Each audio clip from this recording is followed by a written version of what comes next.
你好，欢迎收看《新闻面对面》，我是谢仲。来一看为你介绍今天要请到的特别来宾，左边第一位，新北市议员周冠廷，五哥好，大家好；台北市议员苗博雅，五哥好，大家好；前民众党中央委员张义山，五哥好，大家好；右边为你邀请到台北市议员李博毅，大家好；资深媒体人邵逸夫，大家好；立法院荣誉过的三五哥陈柏惟，大家好，专业。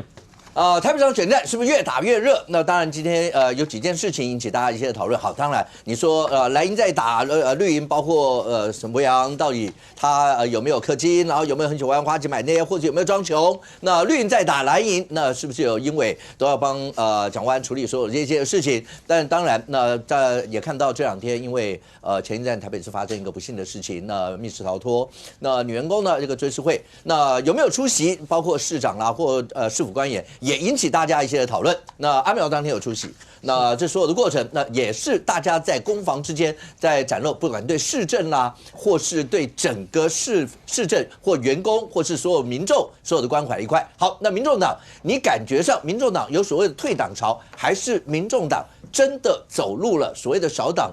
那难以逃脱的宿命吗？好，那这也是大家现在观察的一个重点。黄章出书了，那一般来讲，选举人都喜欢出书，但黄章不知道在这场选战里面会扮演什么样一些的角色，但是他出书了。OK， 那包括柯文哲去监狱里面探监蔡正元，这也是大家在选战中间的话题。但最重要一点，当然还是焦点会摆在对马英九办公室来讲的话，这场风暴是指袭击了马英九办公室，还是对整个蓝营来讲的话，那都是不可承受之痛的。这整件事情一路往下走，今天礼拜二，今天呢，周刊同样的有一些的讯息的出来，里面讲说，那里面来冠廷，是你今天看的时候里面内容，好，以周刊角度来讲，说有知情人士说萧跟王两个人在讲那个过程有没有漏洞百出的问题，甚或在讲到说他们去对账，说那奇怪那些账怎么对都没有那入账，对他没有入账嘛。他那个刘清那100万一定没入账嘛，因为那是现金的东西嘛。可是这些你如果听在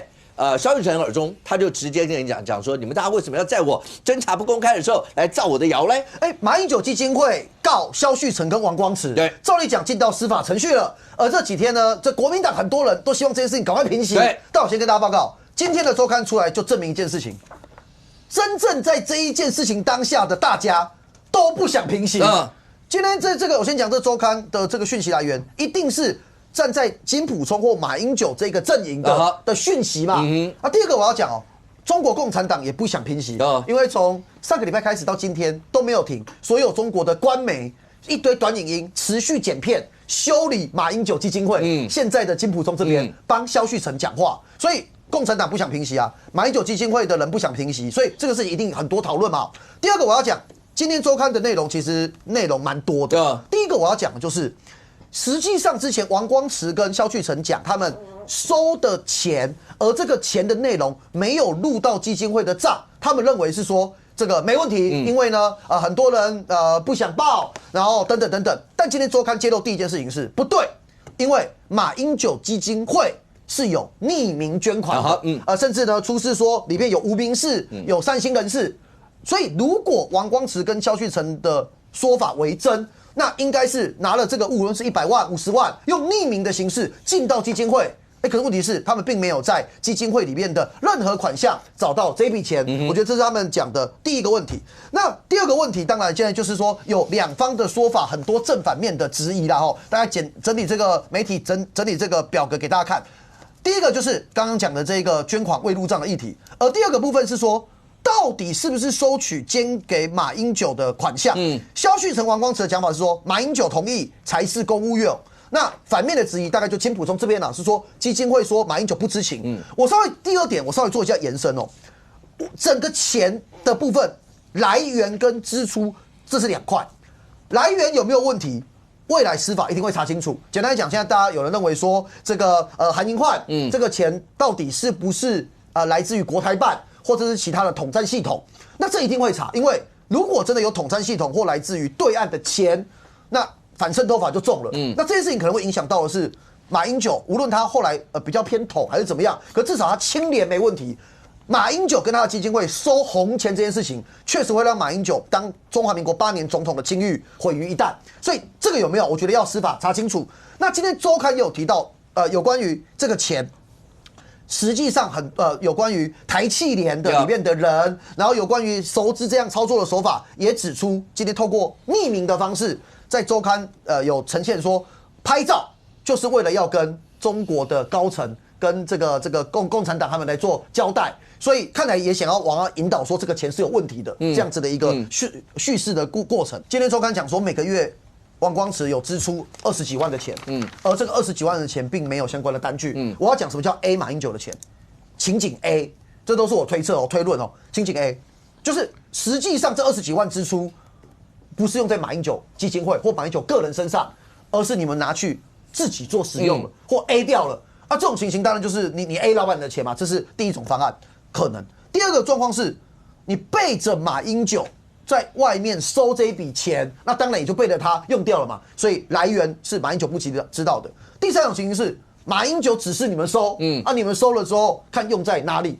那无论怎么样，这个情形，未来司法都要把它查清楚，因为大概未来司法上面，从钱的来源跟实际上有没有去侵占马英九基金会的钱，会是最差的重点。OK， 当然你看到，包括萧奕辰建议有反击，除了讲说不要透过不匿名的方式，然后造谣啊，在现在所谓侦查不公开的时候，他也讲到媒体上面好，当然你看到今日周刊也有说，为什么3人小组会觉得萧奕辰他们并没有涉及到背信啦、侵占这些，因为萧奕辰他有一个很关键的手札，也就是说他会有一些的记录。那平常中间跟马英九也许说要见面或者有开会啦，有什么这些记录。是不是他都有留下来？那这个记录是3人小组觉得说，那是不是他没有涉及到所谓的背信侵占这些？那王光池这个地方，继上个礼拜王妈妈出了一个公开信以后，那今天台北市劳动局也讲说，好，那有人说有霸凌的事情，那请马英九基金会要启动调查，好，各方全部调查。但是对国民党的支持者来讲的话，尤其是今年要选的人，是不是真的觉得那股风暴越卷越大，而整个国民党都会被卷进去？现在看起来，或者整件事情，第一个3人小组调查是已经出来的，只是那个调查的结果，马英九或马英九基金会金溥聪他们是不是不满意？那个过程好，媒体上有很多一些的报道，甚或媒体上这篇报道，因为李德维现在是跟郑丽文到美国去出访，所以呢这篇报道到现在没有看到李德维有什么一些的回应。周刊是讲说，李德维在调查之后，他有一段。说他是不是有脱口说才100多万不用计较？那是不是他们早有定见？这是一位基金会的员工透露说，作为调查小组发言人的李德维在走出会场的时候喃喃自语说：“不过就是100多万而已，没有什么不用计较了。”好，因为李德维现在没有办法回应这一块，因为在赴美访问当中，可是这个是表示3人小组是有定见这些吗？那这个过程当中，知情人士还在媒体透露说，他们的3人小组殷启明、李德维还有薛湘川。马英九到现在十分不解，他到对岸访问都没有陪同的副主席张荣恭跟董事殷启明，在出现在萧旭晨访中的团员之中，可见这2个人跟萧的关系。其中殷启明还负责调查萧有没有不法，意思就是你们熟吗？那当然，就刚才冠军讲，这2边各自的说法一定都不一样。可是这整件事情到现在，是不是已经不单是基金会的风暴，甚或不单纯是国民党内部怎么样，而是周刊的报道是说，老共有没有要求他们的涉台系统务必保销？3月下旬，基金会董事会召开前后，北京接获讯息，认为基金会风波恐怕扩大为国民党内部的路线冲突。知情人士透露，当时中共中央曾经要求涉台系统务必保销，避免事件冲击后续的两岸交流。至于真正的转折点，在5月25号，金溥聪跟萧旭晨隔空对战以后。中共中央形成一致的看法，认为整起事件并不是单纯的财务问题，是一场由国民党亲美派主导的政治攻击。这报道是说，北京方面认为金溥聪公开质疑这些背后明显有美方色彩。从当初还记得吗？那时候军售的时候，亲美亲中是不是在国民党里面8000亿的跟3500、3500或3800加 N 的，就有人已经形容成是亲美之间的对尬。但是针对这些说有没有北京杀人力保，萧旭晨直接回应说，这是有心人造谣抹黑。现在看起来一路走到这，一善是不单是一个财务问题吗？不单是一个国民党里面有人说是党主席之争，甚或2028之争吗？不是这么单纯，而是真的叫亲美亲中直接对尬吗？没错，从那张照片100万的照片的捐款人韩英焕这个人的身份，你就知道跟中共的关系就不可能摆脱嘛，中共也会介入这一次事件里面的争议里面哦。为什么这么讲呢？因为从报道里面讲得很清楚，这个台企联的成员哦。这个韩英焕本身就是台企联的会长，而台企联的成员说，这张照片不是给台湾人看的，是给谁看的？它叫做验收照，是给台办看的。那为什么要给台办看？过去的惯例是不是都是这样？捐款给台湾的政治人物的时候，都要拍一张照片给台办看嘛？所以这件事情，中共当然会觉得说事情不单纯，绝对不可能只是单纯的基金会的内部问题，而牵涉到中共过去他们习惯上面给国民党政治人物的相关的这些讯息，会不会变成搅在一起嘛？所以李德维为什么说才100万而已，没什么啊，不用计较。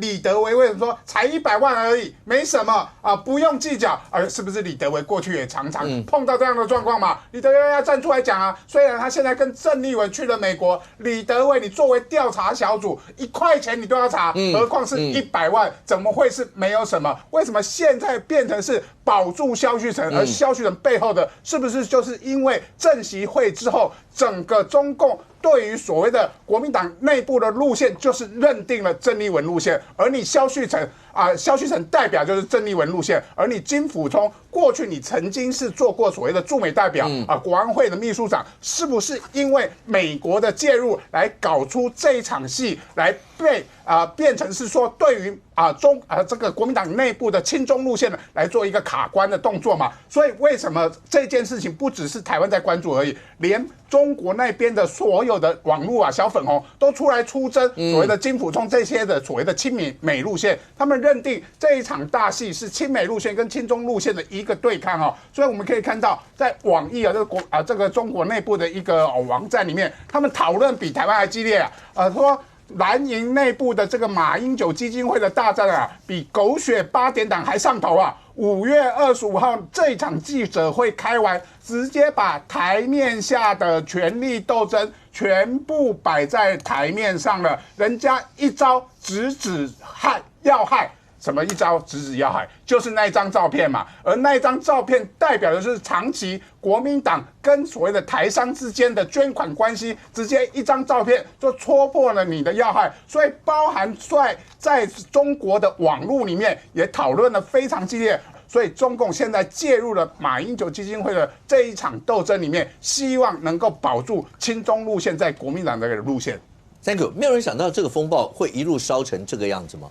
这个一路风暴这样子烧，对国民党来讲的话，待会因为博弈包括在地方跑，然后包括支持者啦，包括圣货，你看到蓝营很多政治人物都跳出来。今天连胡志强也讲话，就是大家相信周美青，如果相信周美青的做法，那就是大家何必要搞成这个样子？然后包括调查小组，也许在本来想法是调查小组调查完，就自己内部茶壶风暴滚一滚就算了，没有想到一路现在到了司法以后。所以郑丽文直接定调，第一个他会力挺党内同志，好，那当然他会力挺萧旭晨。第二个他会直接说，他今天说不知道为什么那身边的幕僚朋友还是不是朋友他不知道，然后竟然会做这种把刀给敌人的事。他说因为民进党本来就虎视眈眈，现在这等于是把刀，等于说你去告司法就把刀给了民进党。现在对他们来讲，很多的解读是这个样解读，这是被书说把刀给别人，意思就是卓冠廷现在拿着官刀在杀国民党，金小刀，张义善拿着这个青龙偃月刀在杀国民党，没有啊，又不是我们主导或者是我们启动这件事情的，是你们自己里面的事情没有搞好呢。那如果马金这里叫做把刀拿给敌人，那么我们说廉家政廉政是不是把家送给别人？对啊，他说这个马金是把刀送给别人啊。那郑丽文主席在选上之后拜共谍，这一系列的跟中国跳恰恰，帮习近平呛台独、呛美国，那你是不是把家送给别人？我其实无意去对他们的内斗评论，但是呢，我们应该要能够看得出来，它大概长什么样子。所以从我的角度分析啊，你说它是美中之间的对峙，我认为对当局者来讲啊，应该是没有想那么多。但是呢，对他们来讲，他们想的是什么？这就要从2005年联湖会说起了。这个啊，过去在政治上把台湾我们所谓卖台也好，或者是亲中也好，或者是舔共这一些标签贴出来之前，最早是叫做买办。那买办听起来就很中性。买办是干嘛？就是卖台湾的东西啊。可是卖台湾的东西卖到后来啊，那个技术不够，没有东西了，就是卖台湾没有的东西了。所以呢，在政治上应和对方，以及跟对方长期的开会，甚至应和中国的共产党的要求，去跟代表台湾帮忙中国共产党向世界发声。这个在政治上我们就称为卖台。那这个连战2005年联湖会之后啊，被指控，你在中国做生意。这个时候有一个人跳出来说，没有，绝对没有。这个人是谁？叫做张荣恭，现在在哪？国民党副主席。有一个民进党的，还不是台独理念支持者，是法理建国派的，这个人叫做郑丽文。当他走投无路，因为指控党内同志啊这个抹黑之后啊，那被判退党。退党之后没地方去，穿着兔女郎装，在帮人家跳舞。那个场合是帮连战在做这件事情。然后呢，郑丽文被赵少康指控说，你背后党主席啊有共产党在帮你选，跳出来帮他缓颊的那个叫做连胜文，他说郑丽文后面啊没有共产党帮他选举啦，所以你把这个拼图拼起来就知道了嘛。这就是从2004年这个连宋合之后，马英九在后面埋伏，历经20年之后的报仇。但是呢，也没有那么单纯的私人恩怨，就是不要阻挡我跟中国做生意，不要阻挡我更多更紧密的跟中国合作，是以连家为体系的。马英九没缠没横紧狗够进门，就也没有要跟你争什么东西了啊，也没有要跟你争拍戏，也没有什么子弟兵要选，也没有什么跟中国的管道要抢。我存家呢，你连我的厝都要抄伊。这是马英九，我觉得最卑微的。那巨蟹座没有爱什么，就爱家嘛。他就剩马英九基金会这个家了，你还有他还有什么东西？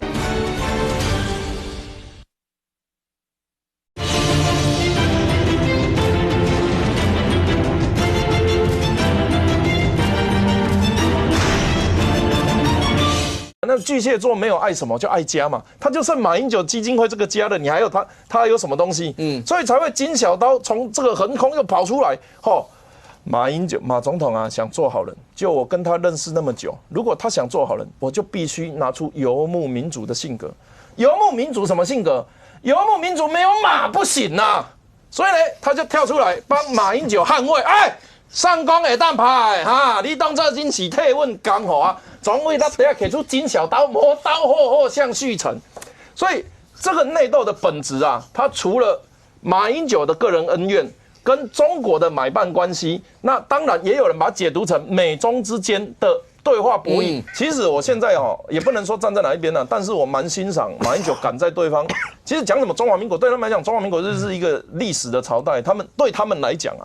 他去讲中华民国不会了不起，但是他去那边讲台湾的未来由台湾的民意决定之间，哇，这是台湾前途决议文。他现在变绿英九变青鸟马这件事情是非常不简单的啊！我们必须在这些，我不在意他们的内斗，可是在中华民国卸任元首最基本应该要对他尊重或礼貌来讲，这件事情我认为他没有做错。OK， 那当然你看到连家从连在引将都一直强调说，他们的目的是希望两岸之间那能够用对话的方式，那两岸能够和平，然后甚或他们也会强调说他们不会在对岸有生意啦或什么这些，这所有的一切，那你说两岸之间，那这一次马英九基金会风暴真的是延烧出背后那大家不知道的另外一面是包括跟老共之间的那谁拥有话语权吗？包括跟老共那个地方亲中亲美之间吗？但是说实话了，博弈对国民党人来讲一定都是手心手背都是肉两边，然后一直打到现在这样，然后等到进了司法以后，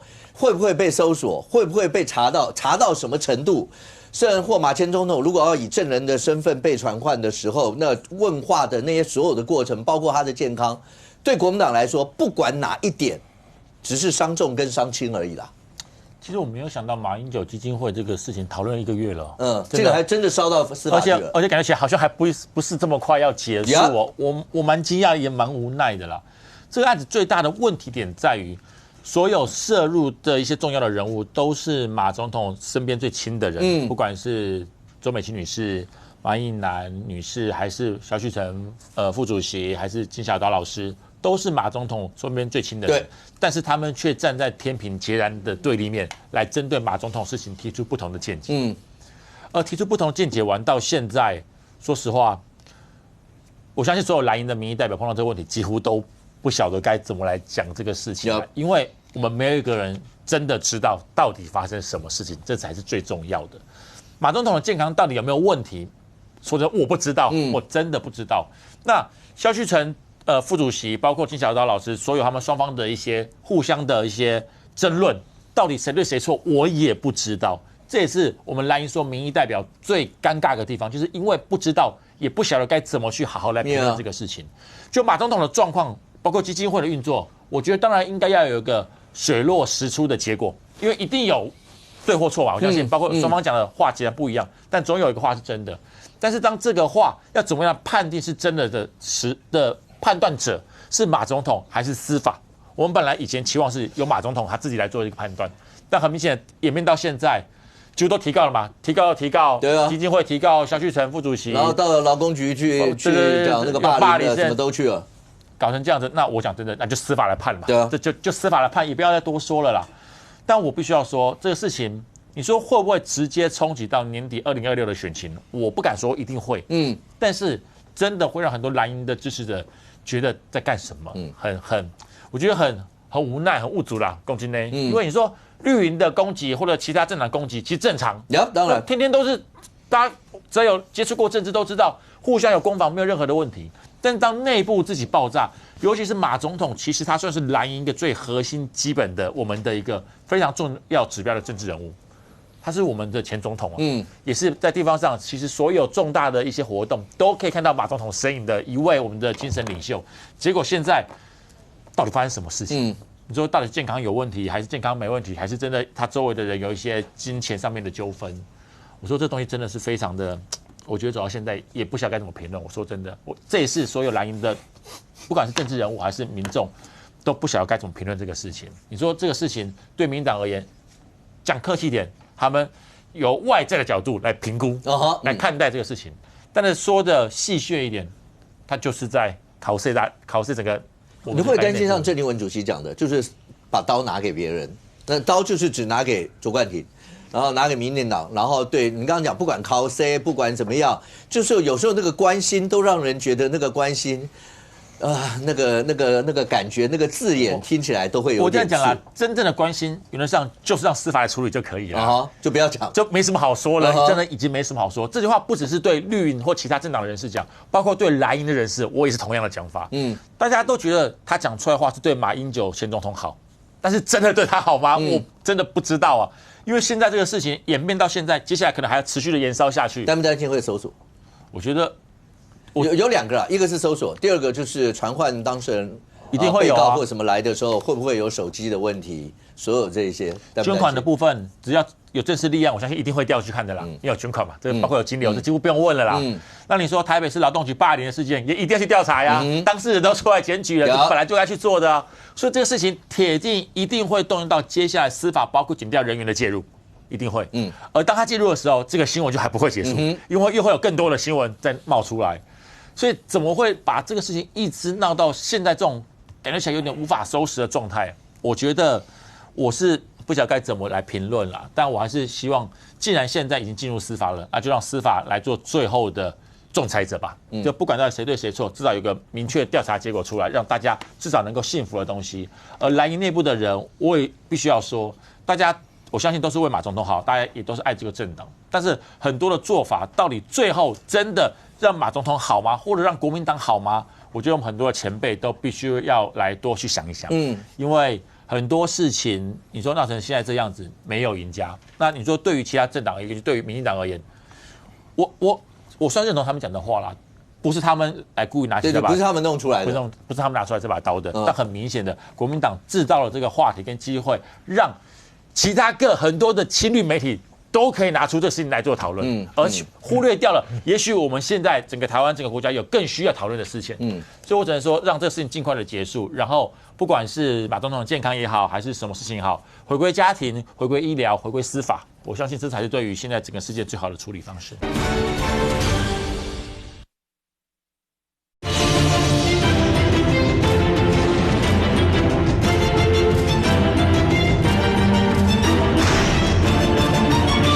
不管是马总统的健康也好，还是什么事情也好，回归家庭、回归医疗、回归司法，我相信这才是对于现在整个世界最好的处理方式。很多蓝营的人心里大概现在都想到，大家知道那个所罗门王的智慧，就是争女儿的那一段。对，到底两个人都说，对，两个人都说那是他的女儿，然后所罗门王说那拿把刀来，谁先放手，那谁就是他娘的那种感觉。可是没有办法，这个时候已经进入到司法，就一定司法往下走。那可是一路走，阿淼是声量上面来看，就是挺萧跟挺王的那感觉上那个声量比较多。OK， 这是表示说，尤其有很多国民党一些支持者会觉得，你再怎么样闹，就是家里茶壶的风暴，干嘛就搞成这样？所以他们也希望挺萧王就是大家就是这样，好不好？那金老师，你们大家不要再去这样弄了。马英九、马前总统就交给像周美青女士，然后家里面照顾，反正都已经要申请辅助宣告，是这样吗？可是这整件事情，当已经走到了司法那一段，那开弓没有回头路，他就一路就这样往下走。当最高委已经直接讲说他就是力挺，那他在这过程当中没得选，他把马英九捧起来了，但是他也说他力挺了萧旭晨。这件事情在未来你自己判断，司法人判断未来怎么办？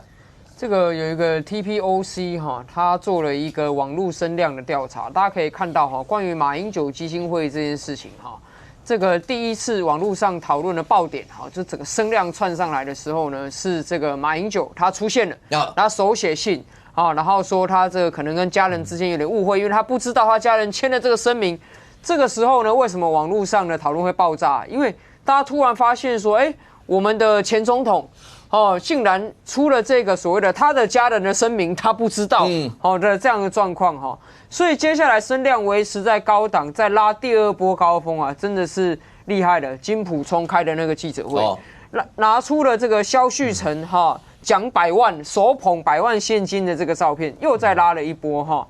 那接下来呢，这个慢慢舆论的讨论的热度是有点退烧，因为他就是进入了双方都说那不然来告啊，对，马英九说要提告啊，然后王光慈也说那不然这个你霸凌我，后来王光慈贴出了妈妈的信然后说这个要去劳动局申诉这些种种，慢慢下来。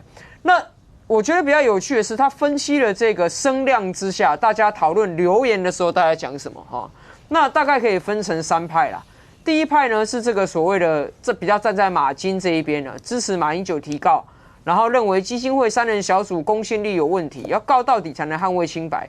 但比较可惜的是在网络上支持马英九这一派的加起来大概15%、16%左右而已，是属于少数派。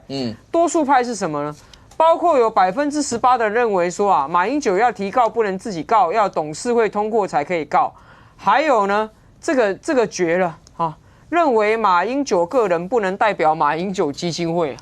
这个真的绝了！这个一个总统卸任10年之后，他创办的基金会就已经长出了自己的生命与马英九无关了。就法律层面上还是没错，对，这个是法律层面没错啦。这是非常我想马英九之前蓝白合的时候，他曾经跟柯文哲说，没想到你有这一天吧。但是我想现在马英九也没想到他会有这一天那中间当然有一部分我把它称为乐子人就是说网友说喜欢看到血流成河，喜欢看到事情越闹越大的这一种。那其实在这里来看谁的网络声量大，我觉得没有悬念，因为萧王目前在蓝营的群众当中，萧王是被认为是亲郑丽文的。郑丽文的强项就是网络声量他选主席的时候一开始没有人看好，最后投出来郑丽文一个人大于其他5个人加起来，这是国民党在所谓的深蓝群众当中的趋势。所以萧旭晨虽然他是马英九一手提拔栽培，但现在他是郑丽文的人了。那马英九跟金溥聪现在很显然不是郑丽文的人嘛。那在背后其实我自己个人认为，他有一个更大的政治的盘算在后面。因为你看这事闹了那么久，到现在为止，主张马英九已经不清楚了，认知有问题的人，没有任何人能够说出马是什么时候开始认知真的很有问题。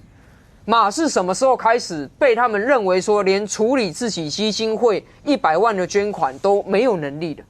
没有任何人说得出为什么，因为这非常尴尬。我讲2个时间点，第一个，萧旭晨拿那个100万现金的照片，那是2023年的事，10月，对，2023年10月收了100万，现在查不到入账的记录，所以代表他们从2023年开始，他们可能就没有再跟马总统报告这些事情。但是2024年的4月的时候，还在马习2会，马英九访中，他访中的时候还讲这个未来要这个和平，要民主统一这个和平民主统一论一出来的时候，当下马英九基金会没有任何人出来讲说马总统认知有问题，请大家不要，没有人这样讲所以这个时间点是完全都不拢的。为什么我说这有一个更大的政治格局问题在后面？就是马英九前总统这几年来以前总统的身份在两岸国际关系上做的发言，哪些算数，哪些不算数，这是他们现在没办法处理的。去年11月底，马总统发文批赖清德让两岸进入准战争状态，批日本首相高市早苗延迟照进，请问这算数还是不算数？这他们讲不出来啊。所以一直到现在，他们就是用一种政治站队、政治斗争的方式，谁站在谁这一边来说。那当然，我们看这个东西，未来说双方进入司法，其实我真的蛮佩服金溥聪做一个幕僚。在这整个局里面其实金溥聪又帮马英九打造了一个防火墙，因为金溥聪他现在出来讲了这些之后，他已经定调马英九基金会这几年来的事情，如果有涉有不法，其实未来他们都说这个是萧王隐瞒马前总统，马前总统都不知情。他这一刀，这个小刀为什么还是锐利？为什么这个小刀为什么还是精准？因为萧王这边的说法就是都有跟马总统报告过，只是他忘了。所以这个后面还有一个后手嘛，就是未来如果出了什么事，萧王就会说马总统都知道，只是他忘了。所以包括那个台商的钱，如果后来有这所谓的来源的问题，拍那张照片是不是要跟谁回报的这个问题，一旦出来之后，全部每一件事情，萧王都可以说是马总统同意，只是他忘了。那金溥聪这一刀下来，弄了一个防火墙，说不是马总统忘了，是你们根本瞒着他。这个对马英九来说是一个非常大的保护嘛。所以我在5月29号的时候有看到萧旭晨一个说法，非常的微妙。5月29萧旭晨受访，他说他这1年来跟马总统的关系不好。为什么呢？他讲了一段话很诡谲，他说因为马总统这半年来有2次想要发脸书，马总统想要肯定赖总统放弃台独立场。萧旭晨说万万不可，你一贴了这个，全世界都知道你有问题。我为什么觉得这是奇怪？前任的总统他公开发表肯定现任的总统，为什么不行？为什么这代表他脑子不清楚？为什么这代表马英九失智？我想不通这道理在哪里啊？还有为什么萧旭晨突然要在现在出事的时候，5月29号突然讲这一段？他要释出的讯息是什么？他要释出的是不是说马总统他现在跟台独的赖清德是合流，所以我萧旭晨阻止马总统这样做？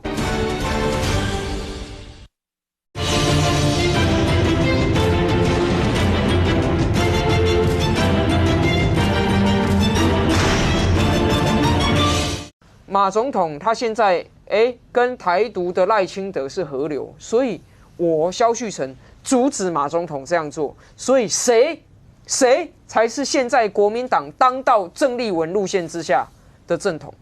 他释出了这个之后，现在又有消息出来印证啊，中共方面可能对台系统认为说萧旭晨要保住。那这一连串的下来，其实我作为一个国民，我也不是国民党党员，他们的家变其实跟我最大的关系是，我作为一个国民，我想知道我们的前总统在这几年间，是不是有人在背后控制他，是不是有人在操控他？我们的前总统在这几年间，他对两岸、对国际关系、对外国地缘政治发表的言论，到底哪些是有人在背后操控所讲出来的？我觉得这背后隐然有国安的议题要去思考。上回有人把这整件事情，当然那因为郑丽文在中间有发过话，所以也有人提到说，这会不会是跟国民党内部里面除了亲中亲美外，包括2028所有的全部都搅在这个里头？那这是《华尔街日报》，然后引述说那老共那个地方是不是他们有觉得说2028他们会看好郑丽文有实力一搏？但是很妙的是，台湾我们马上就有我们国内的媒体，就是国民党的知情人士说没有，郑丽文那个抗战还不到那个等级，跟卢秀燕啦、韩国瑜啦、蒋万安啦都有差。为什么在这个五眼要放？是很怕那大家都听到说郑丽文真的有到这样的一个成绩吗？可是刚才其实阿苗，你听阿苗刚讲。郑丽文在当初选国民党党主席的时候，在场6位，大家认真的告诉我，他一开始说要选国民党党主席，哪一位觉得他会当选？没有吧？我问摄影大哥，搞不好摄影大哥都说不会认为这样，但是最后他是超过50%啊，他是一个人力压另外5位吧，就是他一个人拿了50%，变成是这样的一个结果。但对国民党来说，2028这一仗，真的郑丽文有可能吗？而如果他真的代表国民党，对国民党是福是祸？我想第一个，当初确实也没有想到过郑丽文宣布参选会当选，是选到后期的时候，所有的讯息进来，郑丽文真的会当选啊，那是后期的讯息啊。当然，你看到郑丽文他接受访问的过程当中，谈到2028的时候，他不是说也有很多人来问我吗？对啊。然后什么顺势而为、水到渠成的话语就出来了嘛，天命之说啦，等等，全部都出现了嘛。那当然你可以看得出来，你用中国的角度上面来看，卢秀燕与韩国瑜，卢秀燕还赴美在军购上面的主张符合中国的期待吗？答案是不符合嘛。那当郑丽文口口声声说中国人，我们是中国人的时候，蒋万安第一句回应：我是台湾人，我是中华民国国民。也没有顺着郑丽文的话语。那郑丽文在两岸的叙事上面，其实是跟中国的两岸叙事上面是合拍的嘛。为什么这么说？就举个例子，习近平在告台湾同胞书40周年的那一篇文章里面，那个演说里面，他提到了同属一中的9·2共识。郑丽文的叙事方式是有一点就颠倒了9·2共识，习近平的列为前提是同属一中。那郑丽文的叙事方式是9·2共识的内涵。9·2共识不是一中各表，不是一国两制，是同属一中。他是把同属一中作为9·2共识最主要的内涵。当然叙事前提与内涵的叙事的前后不一样，但是这种叙事的方式是符合中国的态度啊。它是符合中国的态度嘛。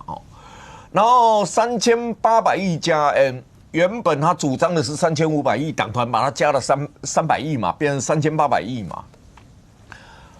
其实你从看所有的他上电视或是媒体的广播啦、电视啦、网络，他对3800亿有松过口吗？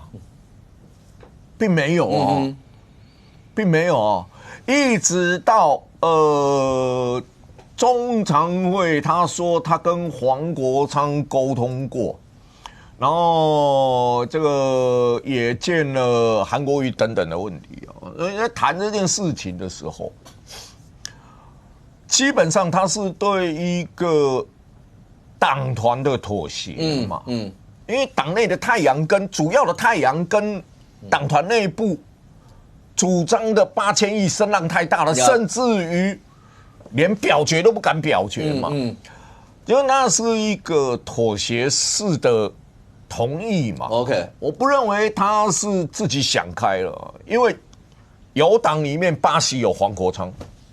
党团内部的想法，两边一夹，你郑丽文再坚持下去的话，可能立法院的表现是推翻掉，主席的坚持的结果。那就说一句话，从此以后不要说令不出党中央，从此没有人看得起这个党主席了嘛，说党团都把你翻掉了，对，所以从那时候开始，你说以中国的想法。他当然会想要2028看到郑丽文能够代表国民党，甚至于可以赢嘛？这中国一定是这样想的嘛？可是郑丽文的叙事方式跟那些内容，在台湾现在的民意上面来讲，算是主流民意吗？当然不算了。或是我们在讨论说，国民党现在2026的候选人。都还在讨论说郑丽文站台到底是正是负。当然，你听到蓝营有很多人讲说，你们就是在造谣，怎么可能？都是左冠廷胡说。那郑丽文去，当然都是好事啊，怎么可能会有这样？不是，那当然你说到这样，他到底有没有这样的一个分量？其实，第一个，郑丽文的从政经验，历任党主席最低，其实我们说历任党主席里面，黄敏惠代理过主席，好歹人家也是嘉义市的，好，林正哲当过代理过党主席，人家好歹也是个市长嘛，对不对？洪秀柱，好歹立法院副院长嘛，请问郑丽文最高是什么？不分区立委还不用选，他选立委还选输了，到最后是不分区立委。然后唯一选赢了就代表民进党，民进党时代的是国党嘛，所以你从政的职务上面看，郑丽文史上最低，这第一个，第二个，郑丽文是否是国民党血统上面的正统？我们也知道答案不是嘛。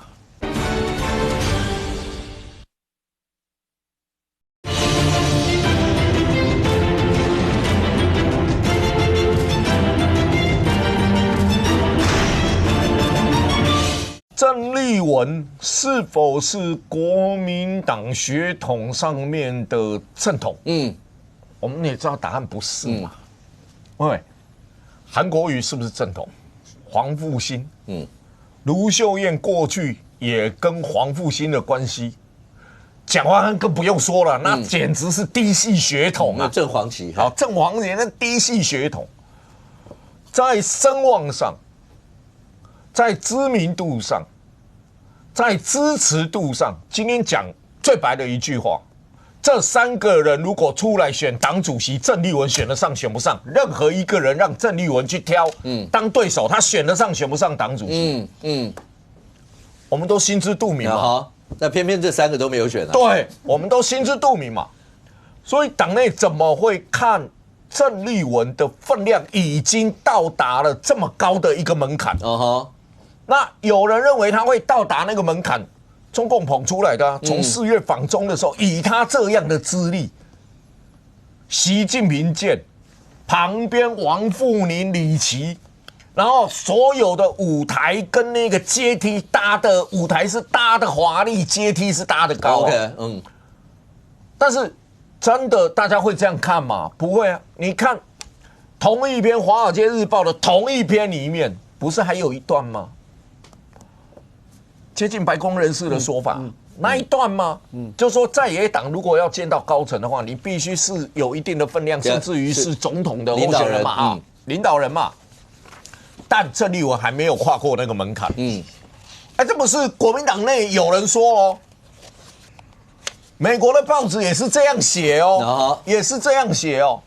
那美国如何看待郑丽文？你要见川普，我相信川普还会问说，那个人是谁？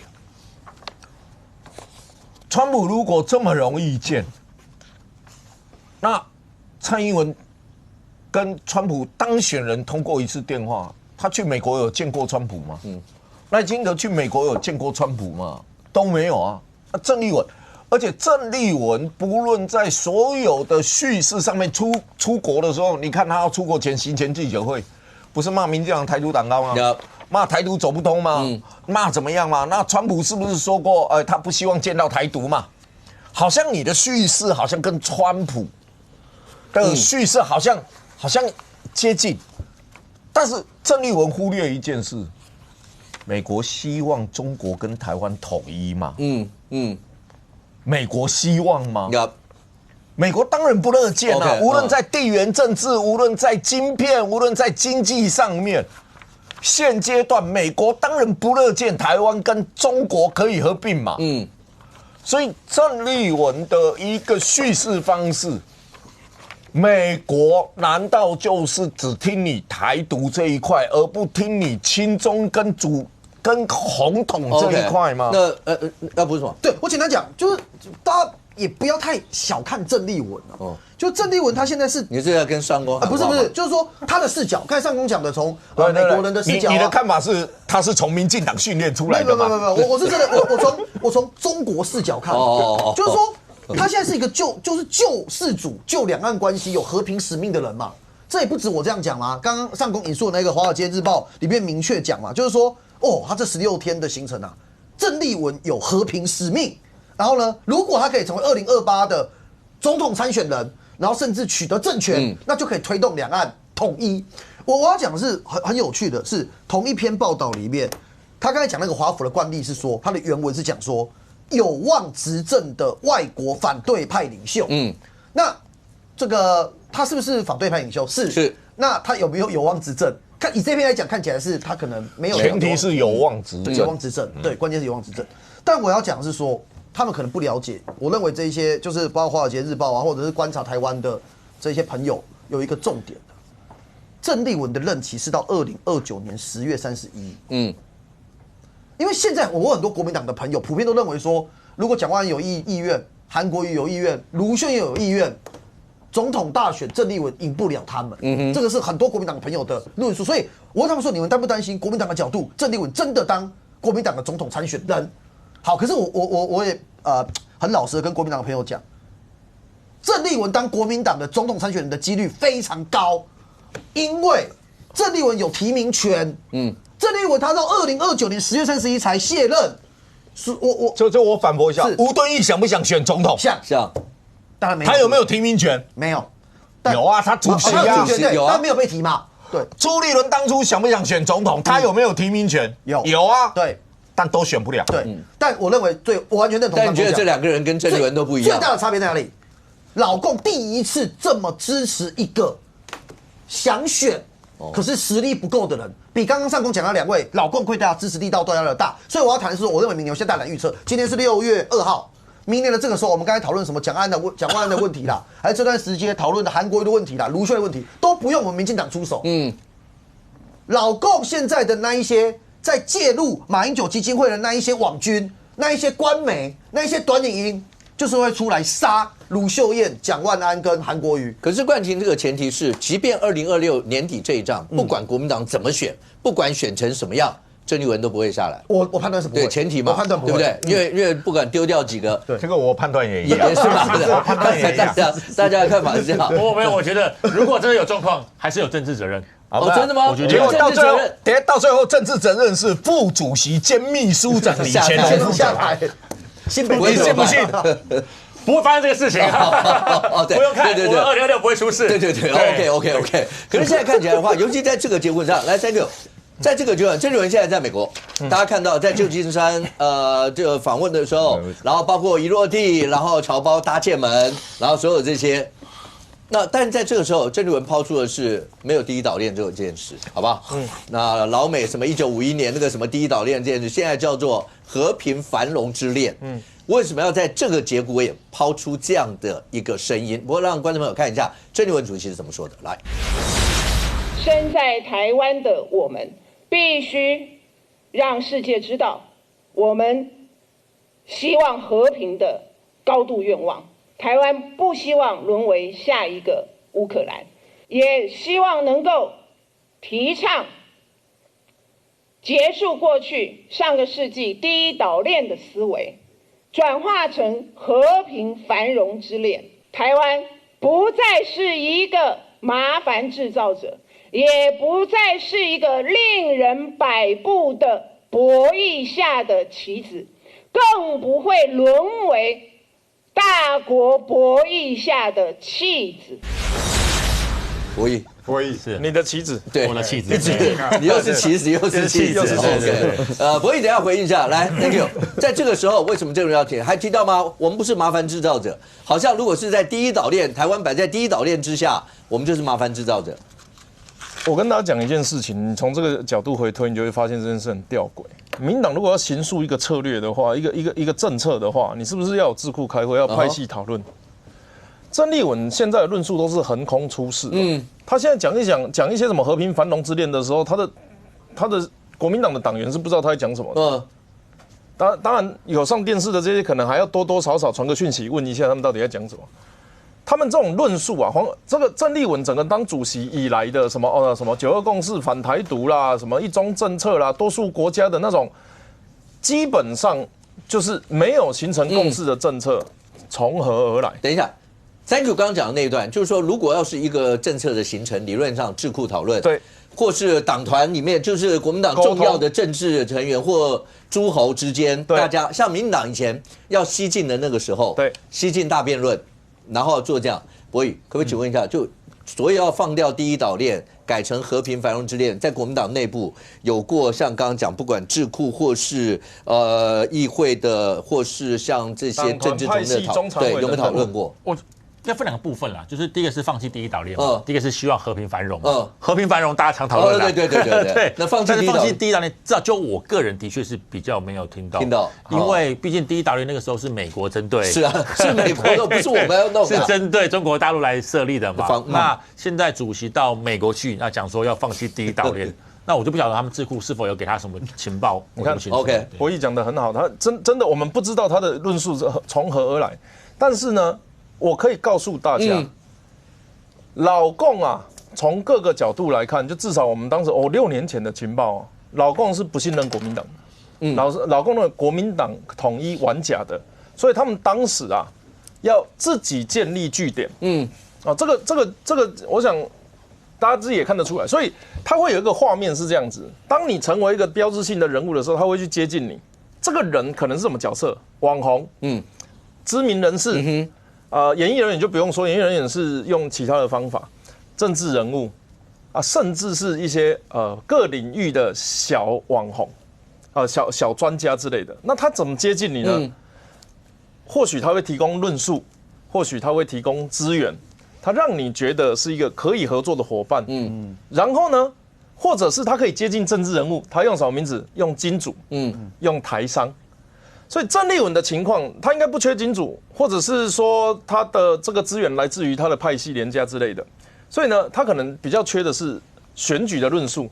郑丽文曾经讲过什么话？他跑去跟何新存选，他选未来在这里，然后呢，这个何新存就挂了一张招牌，写一直在这里，什么意思？本来他要讲说这里以后会大发展未来的家结果呢，何信挂一个一直在这里，就变成你算点咖啡来，今晚都没来啦。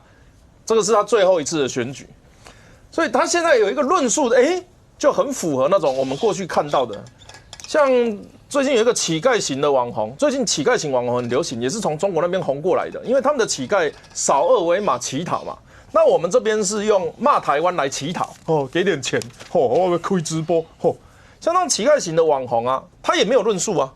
那但是呢，就会有人接近他说：“你看什么论述？看什么新闻？看什么影片？看什么报道？让他有素材可以去当他的乞丐行讨。”那像这样子的，他是一个背后有组织的连结。那个组织是谁？就是我们说的老共。当然，他不会笨到去让你抓到这个，他具体每一条线到底有谁？这条线断了，他要保持其他的线都还在。为什么？刚刚那一段讨论到这个绝对要保萧旭岑，我们先排除国外的状况哦。郑丽文要解决马英九基金会国内的纷争，先冷冻萧旭岑就好了。为什么不能动他？为什么不能动他？他不过就是一个前总统的幕僚，然后现任的副主席，我们让他先借过一下，先安静冷静一段时间，风头过了再回来嘛。为什么不能动？为什么要上广播？那你征讨的对象是谁？你要吵架的目的是什么？你国民党要把马英九基金会回收吗？也没有啊。到底在吵什么？所以这为什么会是美中关系？那郑丽文现在拿了一套不知道哪里来的论述，讲我们要放弃第一岛链的思维，要成为和平繁荣的什么岛链？和平繁荣之恋。和平繁荣之恋。二次世界大战的时候，有一个国家做过这件事情啊，叫日本。他那个时候的大东亚共荣圈，跟现在的和平繁荣之恋一模一样啊。我跟你讲，和平繁荣之恋是什么意思？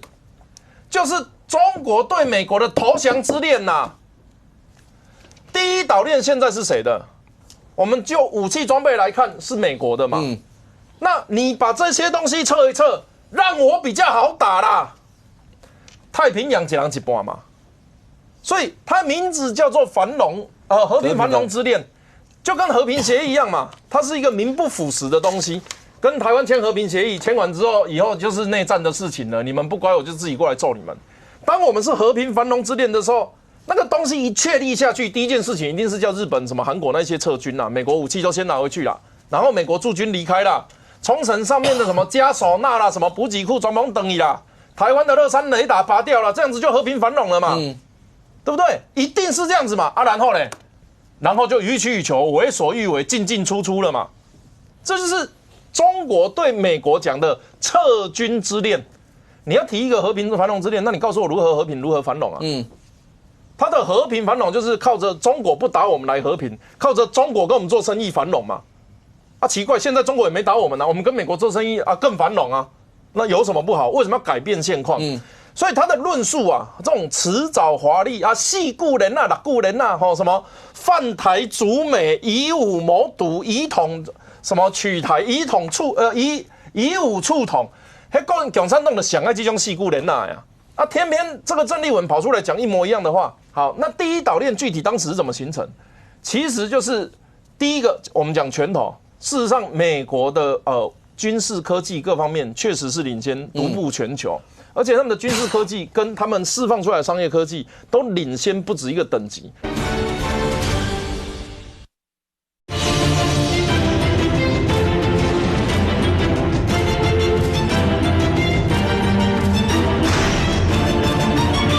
而且他们的军事科技跟他们释放出来的商业科技都领先不止一个等级，所以大家会畏惧它。而且第二次世界大战之后，国力实力保存最好，透过卖军武赚到钱，然后有一个现代化的，不管是货币系统、科技系统，让它成为一个世界最强的国家。因此，大家愿意给他管，而且他管人比较人道嘛，他用民主的方式去管呐。第一岛链出现过几个亲中的总统，你们随便算，马英九有没有被讲过？菲律宾也有，日本也有，韩国也有请问哪一个变成中国的？老美在后面看，你亲中没关系啊，你亲中没关系可以一把打坑你，你亲中没关系拿一把棒子在后面敲背啊，来，你亲中，你亲亲看嘛，亲亲看啊 ，just do it， just kiss，go kiss， 就这样哪一块石头因为亲中的总统变成中国的？没办法嘛。所以郑丽文俨然已经成为北京传声筒，这也不是我讲的，《华尔街日报》讲的。放弃第一岛链的意思就是请美军放弃武装，而如何和平繁荣，只有口号，没有内容。对，这对你们来讲，像这样的话，在整个论述，尤其在选战的论述，是有利的吗？我先把郑丽文主席的话先讲一下。他说是希望鼓励。提倡结束上一世纪的第一岛链思维，转化成和平繁荣之恋。其实讲白了，第一岛链它的引述的意涵就是说不要有战争。其实讲的不要有战争，希望不要有战争，能够有所谓的和平跟繁荣。我相信这种想法没有任何的问题，这绝对是我相信不管是哪个颜色都希望不要有战争。只不过我刚才前面也提到了，郑主席他去的是美国访问，有他第一岛链是美国要防堵中国大陆1951年的时候，对，要防堵大陆势力出来的第一岛链，对。所以当这个论述提出来的之后，我相信他讲是不要战争，但是这个用字出来的时候，跟美方那边我必须要讲，我相信美方应该也会有一些想法了，我必须要说，那我也必须要讲，国民党内其实有的人可能是比较希望跟美方有更多的接触的，那有一些人可能觉得中方要花比较多心力的，都有些人在里面。但是就政治我们选举的过程当中，我觉得这两方对于我们选举都是一个非常几乎是平等重要的议题，因为你不可能去放掉美国，放掉中国大陆。那郑主席讲出来这个话，我相信会有一些人可能觉得说，哦，本来就是应该这样子嘛，为什么我们要去那么听美国的话？为什么我们要去被美国所控制，成为他第一岛链，防卫中国大陆的一部分？可是选举的现实，我觉得也必须要顾啦。你说台湾以现在的状况，能够不去管美国的感受，或者不去管美国的想法吗？我相信从军购案大家就看得出来了，几乎跑不掉，这个没有办法。所以在这种情况跟现实的考量之下，郑主席我觉得他想法真的很好，也希望和平，我相信大家都希望。只是说在这个用字上面，到底有没有跟党内有些沟通过，或者是美方接下来会不会跟郑主席有接触，该怎么样来去描述他所想要表达这个意涵？我觉得就变得很重要。因为说实话，光现在主席刚去没多久，才刚出发，对，然后这个是出发前的访问。光这种字语出来，就已经各政治节目，我相信都会来讨论了，一定会讨论这个话。那后续如果不能够跟美方有个更好良好的沟通，或互相有回应的话，只会让郑主席这次去美国的整个旅程一直被不停的见缝插针。那对于我们出访的这个原来的想法跟期待没有达到的话，我觉得是很可惜的事情。毕竟之前你说到大陆去我们的政协会，我觉得不管如何，就算是绿的。这也没有太多的是 argue， 最起码回来没有什么扣分，对，也没有太多 argue 的事情。但接下来到美国去，我相信我们也是抱持一个非常高的期待。那怎么样让美国对国民党的回应是非常友善的？我相信这是一个非常重要的课题，而不是让大家觉得好像只有民进党跟美国很友善。这个是我们国民党必须要去展现出来的态度。那这次郑主席出发前讲过这个话，那接下来怎么样让整个拜访能够更加的顺利，以及美方有更好的回应？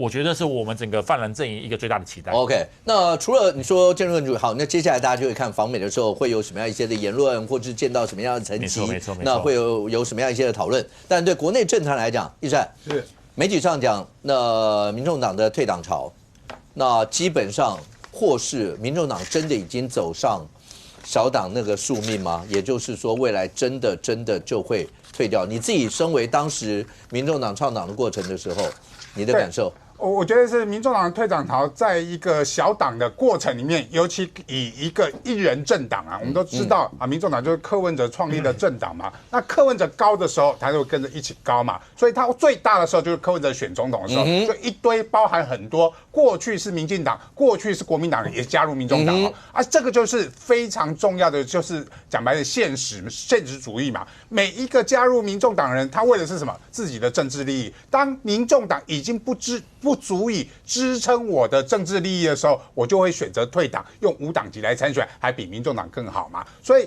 当初柯文哲很厉害的哦，非常厉害，把所谓的时代力量啊，把这亲民党，包含他的柯粉，组成一个民众党，那可以拿到25%的选票，政党票可以拿到20%。但是当柯文哲的这个所谓的司法案件一出来之后，再加上黄国昌在国会里面不断的往蓝营靠拢的时候，你就会让很多，譬如说冲粉就会因为你黄国昌变成傅昆萁小弟的时候，他就跑掉了嘛。那柯文哲也因为你的案件，他就跑掉嘛。黄珊珊因为你这个辅佐柯文哲的相关的选举账务的事情的问题被党纪处分之后，这些所谓的亲民党的人会不会因此而跑掉？都会因此而跑掉。而最重要是新年是选举年，所有的提名的争议，包含你这个政党的实力，都会变成是每一个人想要用民众党参选的时候，他非常重要的考虑，想要不要黄国昌跟柯文哲辅选的时候，他非常重要考虑嘛。你一个只剩下7%的政党，所以你很多人就会去退党。那我希望你政党来提名我的时候，你又没有办法好好处理的时候，那我就选择来退党。那柯文哲跟黄国昌的辅选的力道已经不如从前了嘛。尤其是柯文哲，你如果这个政党只剩下7%到10%，你可以带来的选票，跟你来帮我辅选的时候，我会跑掉的选票。柯文哲是现在他比郑丽文跟黄国昌的仇恨值更高嘛，他高达67%的不信任度，表示你来帮我辅选，我有67%的人会因为你来帮我辅选，我就不投给你。那我为什么要选择放弃这67%，而选择去固守那个7%？这也是为什么民众党有退党潮，而柯文哲的辅选过去的那些风潮都已经不见了，而他们现在选择大部分都会是在网络上去做宣传啊，不管是打战斗陀螺啦，或者是看蔡正元啊，这些东西就是为了网络上面去巩固他们的柯粉啊，巩固所谓的民众党的制度。请问柯文哲现在对民众党真的有无力感吗？或是柯文哲他很常讲到看守所的那一段，然后包括你刚刚讲说去看蔡正元探监啦这些，柯文哲是要把他那个叫做政治受难吗？因为他讲说像电子脚镣会让当权者会有快感啊或什么，他就是要把那个在监狱看守所那段当做政治受难，然后化成他的一个包括支持度，或是化作他个人的一些的政治。第一个是他个人的反应，因为他现在面对最大的问题就是司法问题，所以他面对司法问题的时候，他会不断的在内心里面产生所有的政治的被破坏的妄想症，所以他认为说这些包含电子脚镣都是当权者要来监视我嘛，所以第二个目的是，其实别忘记了整个民众党的支持度，曾经在柯文哲被羁押的时候，他们那些小草喊清清白白的时候，曾经一度达到最高，达到在15%左右。这件事情会对于柯文哲来讲说，我过去如果不断的凸显我自己是受难者这样一个形象，我可以把我这些流失的小草这个再拉回来。但是现在的问题是，你现在已经放出来。其实当初有很多人认为的是说，你还没有一审判决之前，你羁押一个前党主席，羁押一个前台北市长，我会于心不忍。台湾人还是有同情心的。但是你现在已经一审判决了，那另外就是你现在到处去拍拍照啊，所以你那个东西别人不会对你有任何的同情心，反而会觉得说，你作为一个台北市长，你一审被判有罪，你因为贪污，你因为侵占这些事情，你没有办法在家里好好反省。我们可以看另外一个例子就知道嘛。郑文灿做过行政院院长，他的司法案件，他有出来过帮忙人家辅选吗？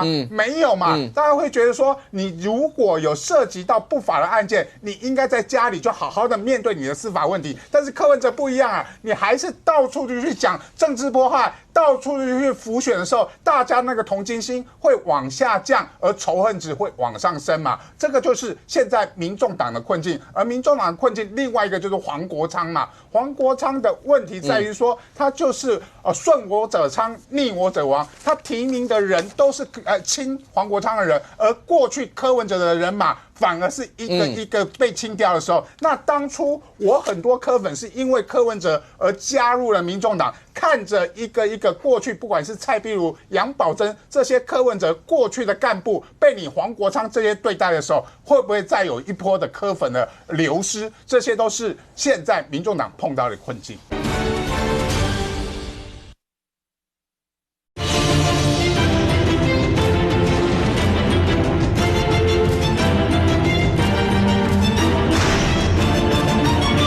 这些柯文哲过去的干部被你黄国昌这些对待的时候，会不会再有一波的柯粉的流失？这些都是现在民众党碰到的困境。但冠廷对黄国昌来讲，尤其最近他也很困扰的是，因为光芹爆了很多他的一些料，每一个料爆出来以后，有很多都让他觉得说这是黄国昌以前做的事吗？跟当下你看他的言行，所有这些真的他都做这些，包括今天他出书，你说出书里面讲到什么？以前小英总统那时候在时代力量有没有让给他什么5席不分区，还是什么这些？大家看了都会满脑子雾水，就是他怎么可能会是这样这些？对黄国昌来讲，那现在是他的政治生涯最重要的分水岭吗？民众党确实在黄国昌领军之下，不可回避的，也不可逆的，就是会越来越小。柯文哲是因为官司，然后他无力回来领导这个党，黄国昌是无能力领导这个党。这就是现状嘛，就是大家知道光芹姐最近这些爆料，对黄国昌真正最伤的点是，黄光芹当然最近会被很多这个民众党支持者开始想过来骂他，可是实际上他过去这么长的时间跟民众党之间的这个无论是采访关系，然后还是说愿意给他们平台让他们有露出，大家尤其对民众党支持而言会错乱的。你们之前这么麻吉。馆长出事，他就加入会员。黄国昌需要有讯息平台，是最好的一个至少让他讯息可以出去的一个媒体人。所以黄国昌他现在的状况是，就是我想不到任何解法，他能够真正的解法就是蔡壁如现在的做法。蔡壁如他现在的彰化，我跟你讲，蔡壁如是讲到一个重点。蔡壁如说，我们第三势力不能只参加稳赢的选举，因为如果民众党只愿参加稳赢的选举，那民众党永远不可能成为第三势力。蔡壁如也许无法得到多数民众党的人的支持，可是他这个是脑筋清楚。过几十年之后，大家回来看民众党现在发展，黄国昌我们刚才讲他没能力是一件事，可是他的大战略是什么？让民众党长得跟国民党一样。民众党如果跟国民党长得不一样，明年有什么千载难逢的机会？如果我们刚才前一趴所讨论的郑丽文真的继续掌权，郑丽文甚至变国民党的总统参选人，郑丽文有多少票了？在台湾就是极端中的极端嘛。那国民党的支持者为了要拉下民进党，是不是有可能支持民众党？这第三势力他才有一个发挥。第三势力又打蓝又打绿，等待蓝或绿谁很烂的时候，我有可能取而代之。这所有的小党，当然在台湾的选制难混难成长。可是我第一次看到有一个政党，在还有这么多席，在立法院可以左右蓝绿的版图的当下的时候，把整党全部送给国民党，就是黄国昌的战略。所以未来就是会检视嘛。黄国昌这不是第一次这样做，黄国昌之前卖掉一次时代力量，他是自己这个突然之间跳到民众党，然后把他的力量、把他的网络声量、把他的支持者带过去。而这一次的做法只是换个场景、换个策略而已啊。他现在所做的这些都是铺陈蓝营支持者对于他的仇恨值降到很低。我问你一个问题啊，就博弈也许可以回答。现在在国民党的支持者啊，问说你比较喜欢黄国昌还是柯文哲？国民党的支持者是不是比较喜欢黄国昌？好像都没有，应该他喜欢李博弈，这相对讲，但至少我接触到，但觉得喜欢黄国昌比较多，因为黄国昌跟他们比较麻吉，然后认为柯文哲还会一下子打蓝，一下打绿，所以这个就是第三势力本来就会面对的状况啊。但他可能打蓝少一点，打绿多一点，可是他才有可能有活路嘛。那黄国昌这样状况就只有一个状况，就是最后清仓大拍卖啊，剩下5%的政党、6%的政党，然后最后打包，然后卖给国民党，或者是他离开，那这个政党就跟现在的时代力量一样，然后未来席次上面就比较辛苦。所以五哥刚才问的这个问题哦，如果从政党的角度，柯文哲也没办法，因为现在唯一整党当柯文哲无力处理的时候，能够撑起来也就是黄国昌，但这个趋势柯文哲不会看不懂。但黄国昌想的事情不是这个党，黄国昌自始至终想的都是他个人。我再一次问，我至少在这轮节目问10次了，黄国昌，你可不可以跟柯文哲主席、跟民众党支持者保证，此生你会跟民众党一起长相厮守，一起努力到底，绝对不会加入国民党？我问了10次，从来没有回答过。这个事情如果是对任何一个政党党主席都是重大污蔑哦。你跑去问赖清德说你会不会离开民进党？你去问这个，郑丽文很难问啊，郑丽文很难讲。你问朱立伦，然后问这个所有这些马英九，就是所有这些政党领袖，正常的政党领袖。对我这样会不会被郑丽文告？好了，大家自己去想。你谁会突在这个时间点问这样的质疑，完全没有任何的反驳？所以黄国昌现在路就很清楚了啦，啊，国民党真的接收他吧？没事，你刚才是惊吓，我吓了一跳，对，没事。OK， 可是现在看阿淼是换一个角度讲，黄国昌会不会觉得没有，我没有变啊？我的初心一直未变，是旁边的这些人变了，是环境变了，会不会是这样？是这个黄国昌哈，他有一个国昌宇宙。在这个宇宙里面是形成他跟他的观众的关系，在他的直播间这些昌粉、这些冲粉啊，他们之间的关系是特别的，因为它是一种政治的情感信赖关系，不像是我们一般政治人物都是讲理念嘛。我跟冠廷博弈，我们不同党但各有各的理念。那如果有一天我们背叛了这个理念，比如说如果我开始讲两岸统一，啊，博弈开始讲要台独啊，那我们的支持者就离开我们啊，因为我们是理念关系嘛。可黄国昌不一样，黄国昌哦，是因为他的支持者是看上了他的人设，他的人设很有趣哦。基本上他的人设设定，你去问你身边如果还有这个黄国昌的粉丝的话，人设的起点就是一个优秀的学者，康奈尔大学法学博士，中研院的副研究员。如果他想要的话，中研院的终身职他拿得到，会有终身俸。但是呢，他为了要改变这个社会，他放弃了中研院的这个终身的这个职位呢，他参加了太阳花运动。当时他对抗的叫做马英九，他是一个当权者。那马英九后来国民党被拉下来之后，哇，是民进党捡到了。注意哦，在黄国昌的宇宙当中，他的支持者会认为民进党能执政，是因为黄国昌弄了太阳花他们的功劳，让民进党捡到了。那接下来的论述就是，哇，民进党变质了，从当初的有理想，堕落，变成了这个贪腐。所以黄国昌有没有变？黄国昌没有变，他永远站在当权者的对立面。国民党当权的时候要对抗国民党，民进党当权的时候要对抗民进党啊，这个是黄国昌的人生叙事。所以他的粉丝可不可以接受他10年前说不要怀疑我打倒中国国民党的决心，10年后说不要怀疑我跟中国国民党一定要合作的决心？他粉丝能不能接受？绝对能，因为在这个黄国昌宇宙有一个第一运动定律，叫做黄国昌绝对不会错。如果黄国昌有错，那是你看错；如果你没看错，那是绿媒的错。这个是他们非常确定的一个宇宙运行的方式。所以我们从外部来看，我们是外部人嘛，我们不在那个国昌宇宙里面，我们会觉得说，哦，这个政治人物很明显就是绿转蓝啊，很明显。那他是变色龙，但变色龙没关系，因为也有人喜欢变色龙嘛。但他们的粉丝不一样，他们说国昌哪有变色龙？他没有变色，是你们这些通通变色。所以你看他带领这个党的方式，其实也很确定嘛，跟他是麻吉的是一挂，跟他不是麻吉的是另外一挂。OK， 这个跟理念什么的完全都没有关系，是看人与人之间的关系。所以在黄国昌领导的团体里面，有关系就是没关系，没关系就有关系。所以他走到时代力量，时代力量产生分裂；走到白色力量，白色力量产生退党，其实是这个政治人物的领导风格的因素。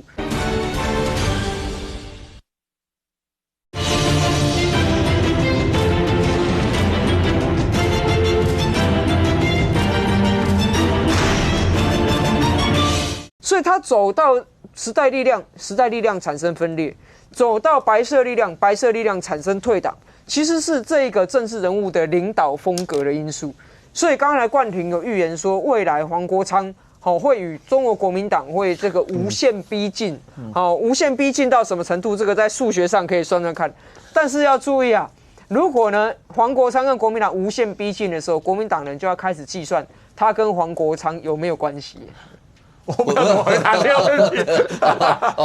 目前看不出来有逼近的可能性。对对，一直在接近啊。这个还好，他目前还在走他自己的路线啊。毕竟党产的事情，他就说他不会。李博义的意思就是跟黄国昌维持距离的美感比较好一点，不要走太近。可以啦，这样也没什么太大问题。对，我觉得黄国昌主席是个很优秀的政治人物，也是个很优秀的主席。那他带领的民众党，我相信会走出他们自己那个路线。那国民党有我们自己的路线。那未来我们有相同理念，我们一起合作。那有没有来加入我们国民党？我相信对黄国昌主席一定是无稽之谈，就不会讨论这种不会发生的事情。OK， 好，那这整件事情如果一路下，所以这民众党最近的事会不会影响到蓝白合？我觉得。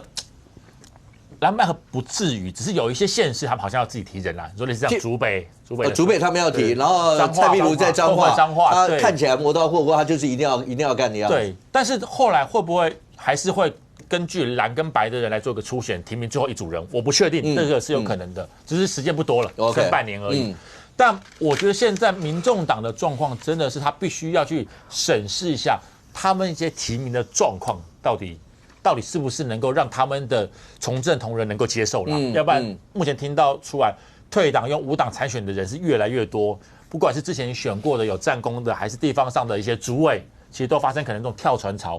这个对于整个民众党的声势绝对是会有影响的。但我必须要讲，选议员多席次选举，可能民众党这种状况还可以撑得住，因为只要大概4-5%，对就够了。对，他目前的政党支持度还是超过这个所谓的5%的门槛嘛。但是如果你想要选到单一选举，不要讲县市首长，光选立委层级，恐怕就会出现很大的状况。这是民众党必须要好好审慎评估跟考量未来政治路到底该怎么样发展。OK， 上公可不可以简单告蔡壁如是真的吃了秤砣铁了心要选吗？柯文哲讲也没有用，那黄昌讲更不要讲了。所以他是真的要这样，这是玩真的，还是一样？你知道政治人物就放完以后，然后接下来他要选的是别的啦，或什么这些。我觉得蔡壁如一半一半啊，因为你可以看得出来，他如果说是为了其他其实他没必要跟党中央跟柯文哲对干。柯文哲都说气得要死，他依然是说你要给我一个说明嘛。那看得出来，他认为彰化是他可以经营的一块领地。那这一块领地里面，未来是不是就在这边扎根？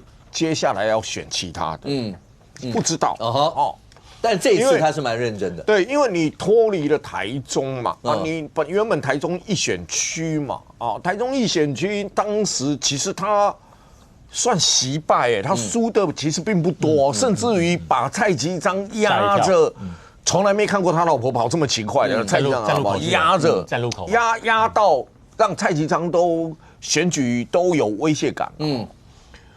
那一个他是为了去彰化里面换回说他要持续在台中呢，还是他认为因为造成了蔡其昌的威胁感，蔡其昌在基础经营上面可能更加努力，机会越来越小而离开？我觉得。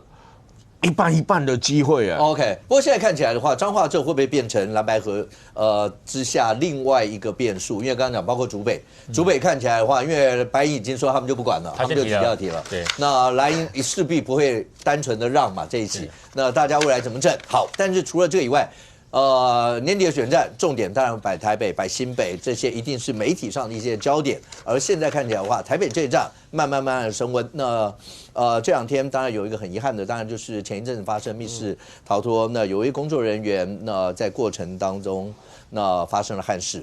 那阿苗有去追思会，是那当然也有人在讲说，那整个市府难道都没有能够派出人去追思会吗？那先让你听听看，那蒋万市长怎么回答？来。昨天因为在赶着进议场准备质询而且人潮多，所以事后我也请发言人来转达。那我在这边也要再一次对于这一起不幸的事件表达非常的遗憾，希望不要再有不幸的事情发生。来，阿苗从你上来。那第一个，阿苗有去追思会。第二个，最近。包括就是绿营啦，或是在台北市的在野阵营，在主打的好像都是蒋万安那个英伟，是不是很多回答都是英伟啦，或什么这些？为什么会主打这个？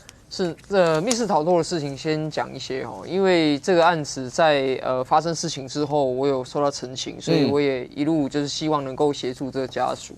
那家属的诉求其实一直都很清楚，也从来没有变过。家属是说希望以后不要再有这样的事情发生。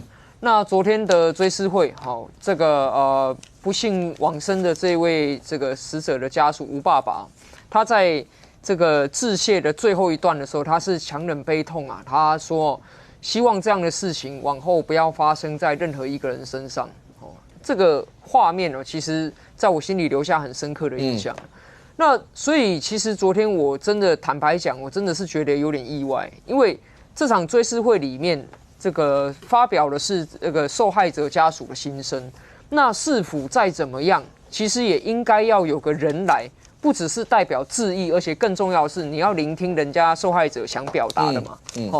那也不是说一定要市长本人来才算数，因为市长公务繁忙，但是我们台北市有3个副市长，有1个秘书长，还有3个副秘书长。劳动局、文化局都有局长、副局长，还有好几个专委，这其中任何一个人。只要有空能够来，那能够致意，我想都可以让这个家属更感受到市府真的有决心。因为我觉得这个有决心很重要。像现在这个事情真的是不免得要谈到说，蒋万安为什么他的市政会一直变成打点？因为他市长做了3年很多时候重要的事情重点都没有抓到。以这个密室脱逃来讲，其实它是个治安事故嘛，在工作的时候发生这样子危险的情况，可是却没有安全措施，那这个其实是劳检的问题，是治安的问题。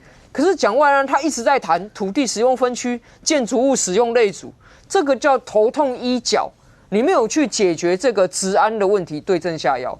那所以刚才五哥就问说，为什么最近蒋万安的市政一直是讨论，然后好像包括民进党的议员这个主攻市政的议题越来越多，都摆在英伟身上。其实因为蒋万安他当然有优点有缺点，优点就是形象包装的非常完美，这是优点，要承认他有这个优点。但缺点就是他在市政上面真的还有太多不懂不熟而且不做的地方，这个是他很大的一个痛脚。因为市长嘛，大家会期待说市长对市政的痛点要有想法，要有解法。那是大家会期待说市长不是光听别人写给他的稿子，他照念，因为照这样子的话，公务员当市长就可以了。写稿公务员都很会啊，何必要选举选出来？选举选出来，选的是你这个候选人，你的理念、你的想法跟你的做法。所以这个英伟的事情其实重点不在于英伟，重点也不在于那台 iPad。平心而论，每个人都有 iPad，每个人都有小电脑。重点是没有小电脑的时候，你的大脑动不动得了？这个才是重点嘛。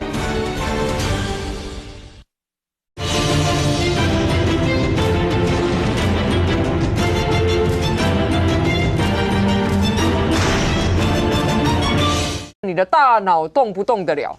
这个才是重点嘛。我们这些所有的评论，大家有手机会有一些这个提纲可以看，很正常。可是如果没有手机看，我就不会讲了。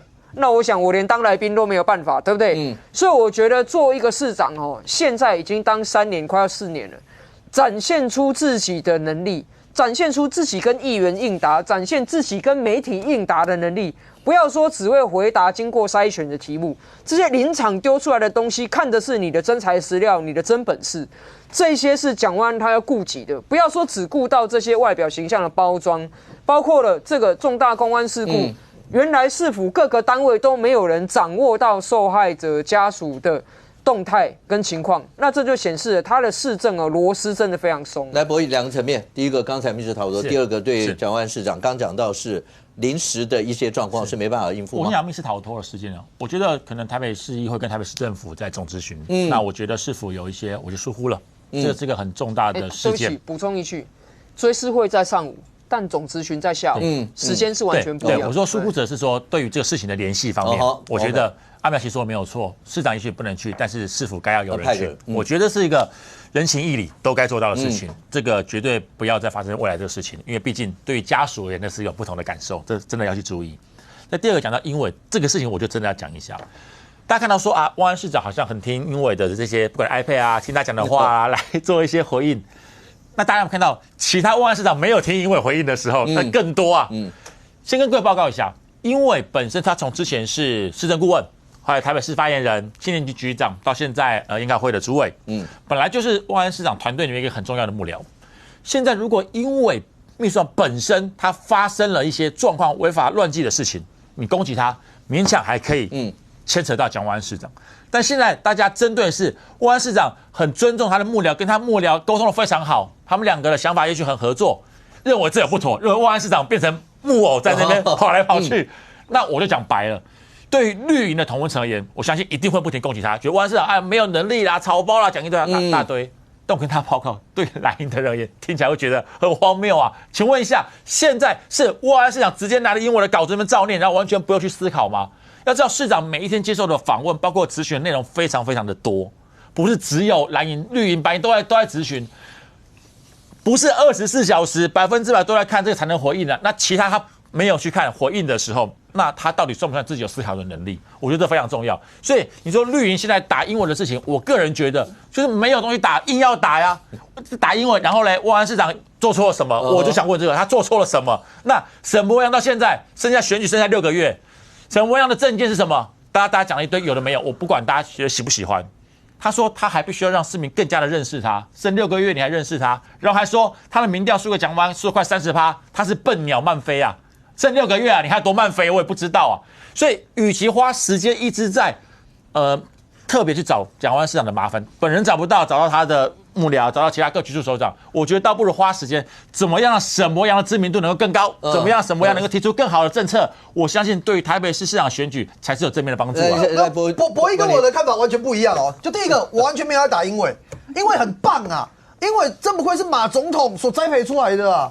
大家讨论的点是，哎呦。这个原来背后蒋万安这边帅一发，哎呦，突然之间愣住2秒之后啊，可以回答出来的东西，原来是英伟打小抄给他的。我跟大家讲哦，英伟跟蒋万安团队回应的点就是不敢正面回答问题。我当过政务官，我现在当民意代表，我总可以讲2句话。每一个议员的质询前，研考会、幕僚、新闻局或他最贴近的人。一定会准备这个议员曾经关心过的东西给他，这叫小抄。有 iPad 形式的，有纸本形式的，这都没关系。但蒋万安的问题是好笑，蒋万安就是一个，刚才阿淼已经验证过，就是说他本职学能或者应对没有这么好，那你就要长拙。举例我新北市长拙不是卓爱廷的拙，拙劣的拙，叫长拙。侯友宜就做得很好，什么意思？比方说今天有个议题，侯友宜站上来，他不懂，旁边副市长就上来，局长上来跟他讲。讲完之后，他答或局长答。那我们讲，局长你不要讲哦。他说我这没有，这我专业的，我交给他讲。先让他讲完，我再回答，这都 OK。你不懂的东西，你要讲不懂。蒋万安这几天会让大家觉得好笑，在网络上疯传的点是，举例，议员问他四寿山，你回答不来就说，我真的忘记，我记得象山啊，什么山我忘了啊，可不可以提醒我一下，还是怎么样？没有，他就硬要拖时间哦，讲一堆废话，讲完之后，斜眼看资料来了，瞬间念出来，感觉自己懂。这是最好笑的，政治都有可笑的地方，跟会被选民笑的地方。代表幕僚的重要性吗？对啊，奇怪。那你就光明正大跟他讲不知道，让哪个局处首长跟他补充，不会有人怪他的。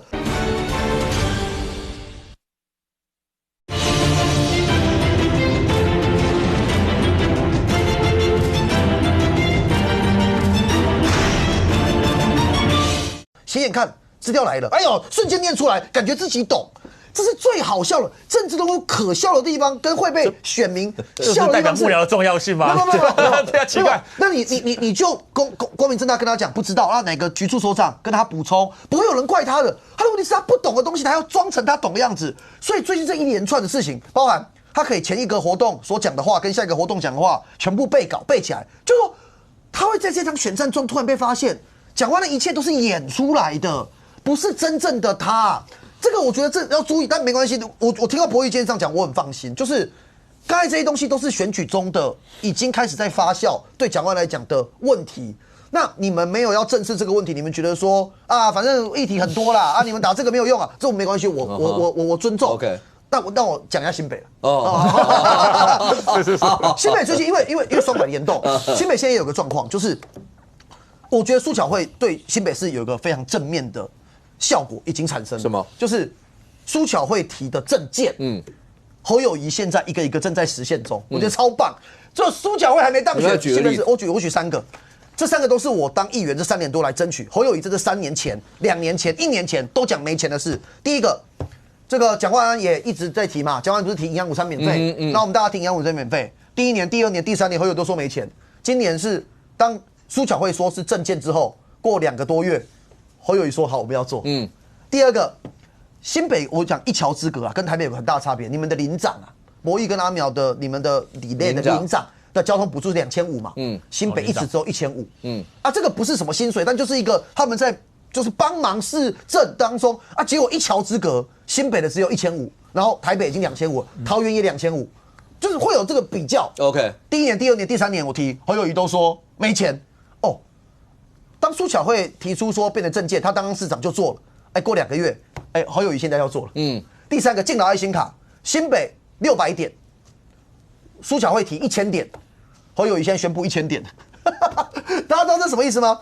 这就是整个新北现在状况，因为苏巧慧跟李世川真的两边打了5波，然后侯友宜现在把所有就是苏巧慧提的政见，全部侯友宜提前来做来实现，那我觉得这个对苏巧慧选情当然是加分了。OK， 博弈等一下一次回应，来一下最后1分钟来。对，不是讲英伟啦，是讲英伟达啦，就是讲完你不会打啦。我们作为幕僚，我做过柯文哲的幕僚，譬如说垃圾不分蓝绿，我写了一个垃圾不分蓝绿这6个字给柯文哲，柯文哲马上会心一笑，就讲出我们不分什么政党，我们士林焚化炉可以帮忙烧的就帮忙烧，他可以补充后面那一大堆，这个是幕僚提醒老板的一个梗概。但是讲完是照稿念，刚刚讲到4收3的例子，另外一个就是对于市政你专不专心嘛？ A1 所谓的交通事故跟 AI 交通事故，这个如果你做一个市长，已经做了3年，你不知道 A1 交通事故的话，是非常不及格的，因为每一个月都要开交通汇报啊。交通汇报，交通局第一个汇报的重点就是今年这个月的 A1 交通事故死亡多少人嘛，才能控制这个死亡人数嘛，才能改善相关的交通。你已经开了30次了哦。开了30次，你连 A1 交通事故都可以念成 AI 交通事故，一定是看错嘛？这我们可以知道幕僚给你的稿子，但是你会念成 AI， 表示你完全不重视这个所谓的 A1 交通事故对于市政来讲的重要性，而它对市政如此的重要。为了这件事情，还要每个月开交通汇报的话，你觉得蒋万安真的有认真做他的台北市长？来，博弈来智慧。我觉得喜欢一个人，他所有的地方都是美丽的；不喜欢一个人，他所有的地方都是丑恶的，好不好？所以我尊重那个各政党的评论，我也认为蒋师傅团队一定要想办法变得更好，因为接下来受到挑战一定会更多。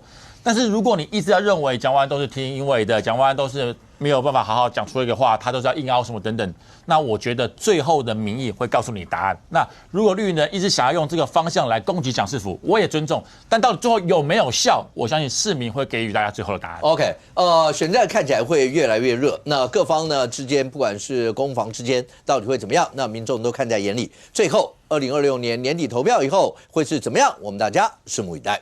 非常谢谢现场所有来宾，也非常谢谢观众朋友收看，希望我们这边我们明天见，拜拜。